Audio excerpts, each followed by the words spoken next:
Assalamualaikum warahmatullahi wabarakatuh. Halo semuanya. Perkenalkan, nama saya Divana Nursyah Fitri. Saya dari Fakultas Bisnis dan Ilmu Sosial Program Studi Manajemen Universitas Dian Nusantara.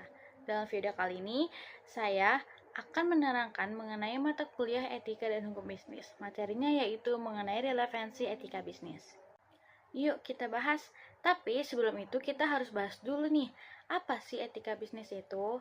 Nah, etika bisnis itu merupakan cara untuk melakukan kegiatan bisnis yang mencakup seluruh aspek yang berkegiatan dengan individu, perusahaan dan juga masyarakat. Dan juga etika bisnis dalam suatu perusahaan itu dapat membentuk nilai, norma, perilaku karyawan serta pimpinan dalam membangun hubungan yang adil dan sehat dengan pelanggan atau mitra kerja, pemegang saham, dan juga kepada masyarakat.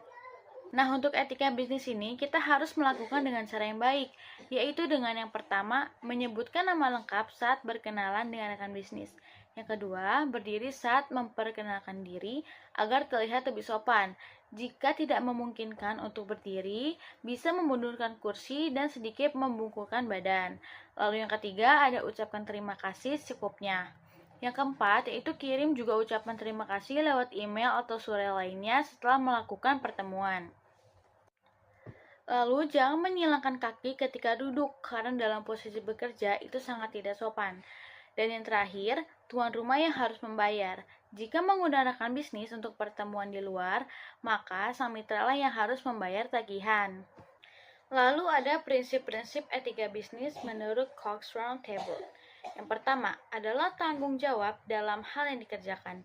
Yang kedua, dalam aspek berbisnis harus menuju inovasi, keadilan, dan juga komunitas dunia. Dan yang ketiga, itu saling percaya dalam perilaku. Berbisnis sangat diminati di seluruh dunia, termasuk Indonesia. Sebagai pilihan karir yang menjanjikan, banyak keuntungan, selain menjadi cara untuk mengembangkan diri, karakter, dan hobi, bisnis itu memberikan peluang luas bagi individu untuk menunjukkan potensi mereka dan menginspirasi orang lain. Namun, kesuksesan dalam berbisnis itu memerlukan perhatian dan penerapan etika bisnis. Etika bisnis yang diperoleh dari pengalaman, pembelajaran, dan riset menjadi pedoman penting bagi pelaku bisnis agar selalu berjalan lancar dan sukses, serta untuk memenuhi kebutuhan konsumen. Oleh karena itu, setiap pembisnis itu perlu memahami dan menerapkan etika-etika berbisnis, yaitu ada beberapa etika berbisnis seperti berikut. Yang pertama itu memiliki jiwa pembisnis, seperti pemberani, mengambil resiko, pantang menyerah, terus berusaha untuk mencapai tujuan, memiliki setting goals, dan bisa bekerja sama dengan orang lain. Yang kedua, memiliki jiwa kepemimpinan atau leadership. Yang ketiga, mengutamakan kualitas. Nah, kualitas produk ini yang baik dan unggul adalah kunci untuk keberhasilan bisnis dan etika bisnis yang sebetulnya. Yang keempat, utamakan kepuasan konsumen. Mengingat pembeli adalah raja, maka penjual adalah ratu, yang bekerja sama untuk tercapainya win-win solution. Dan yang terakhir, yaitu yang kelima, itu membangun relasi dengan banyak orang. Lalu ada pula nih poin-poin yang perlu diperhatikan dalam menciptakan etika bisnis. Yang pertama, pengendalian diri.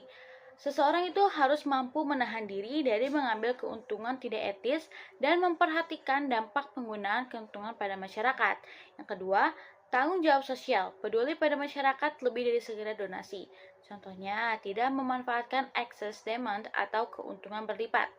Yang ketiga itu mempertahankan jati diri, tidak usah terombang-ambing perkembangan teknologi dan informasi, namun memanfaatkannya untuk membangun golongan lemah tanpa kehilangan budaya. Yang keempat adalah menciptakan persaingan sehat, bersaing untuk efisiensi dan kualitas tanpa mematikan usaha kecil, serta membangun sinergi antara bisnis besar dan juga bisnis kecil. Yang kelima, menerapkan pembangunan berkelanjutan, memikirkan dampak jangka panjang, dan tidak mengeksploitasi lingkungan demi keuntungan sesaat. Lalu yang keenam adalah menghindari sifat 5K atau menolak kata balance, kong kali kong, koneksi, kolusi, dan komisi untuk mencegah korupsi dan juga kecurangan. Dan yang terakhir adalah menyatakan kebenaran, berani mengatakan yang benar meskipun tidak menguntungkan. Sekian materi yang bisa saya sampaikan. Untuk kurang lebihnya mohon maaf. Semoga materi yang saya sampaikan bisa bermanfaat dan bisa dimengerti. Terima kasih.